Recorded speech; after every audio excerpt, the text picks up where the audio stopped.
बनी इसराइल, वो कौम जिसका जिक्र कुरान में सबसे ज़्यादा आया, वो कौम जिसे अल्लाह ने नामतें दे, अनबिया दिए, मगर वो कौम जिसने सरकशी की, अनबिया को झटलाया और जुल्म की अंतहा कर दी।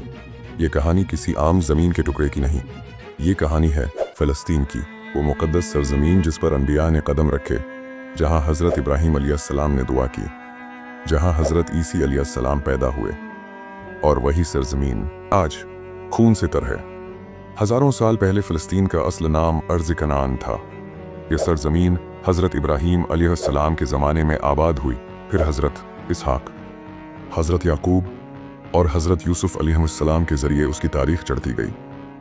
फिर आए बनी इसराइल, जिन्हें अल्लाह ने हज़रत मूसा अलैहिस्सलाम की क़यादत में फ़िरौन से नजात दी, लेकिन जब अल्लाह ने फरमाया कि इस मुक़द्दस सरज़मीन में दाखिल हो जाओ तो उन्होंने इनकार कर दिया।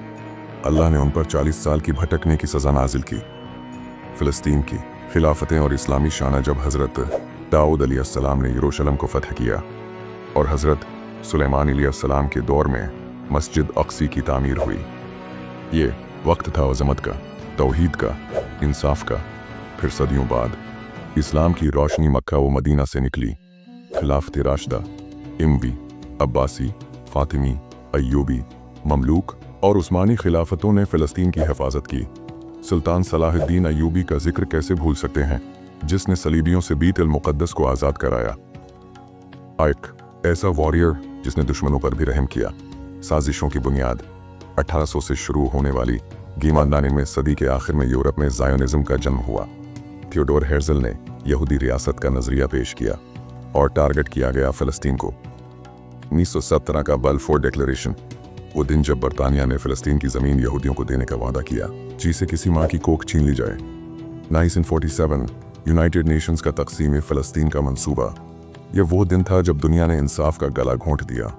1928 सब कुछ छिन गया। 14 मई 1948 को इसराइल ने अपनी रियासत का ऐलान किया।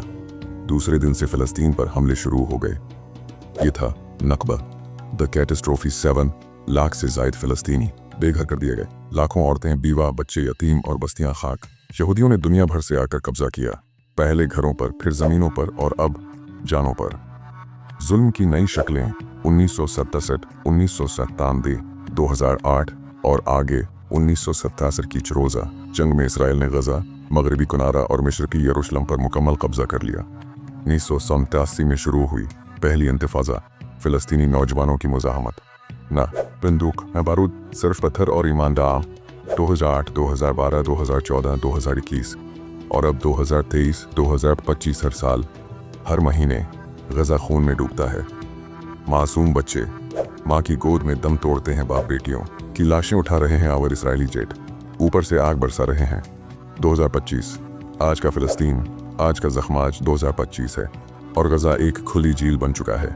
हज़ारों शहीद, लाखों बेघर, पानी, बिजली, दवा, सब बंदा और पूरी दुनिया खामोश। हमत मुसलमा, कहाँ हो तुम? इस्लामाबाद, रियाज, काहिरा, इस्तांबुल, तुम क्यों खामोश हो? तुम्हारी खामोशी गूंगी नहीं, मुजरमाना है। पाकिस्तान के हुक्मरान, बस ज़बानी मज़म्मत। कहाँ है वो जज्बा जो कायद आज़म के वक्त था? क्या हम सिर्फ यूं इनके बयानात पर रोते रहेंगे?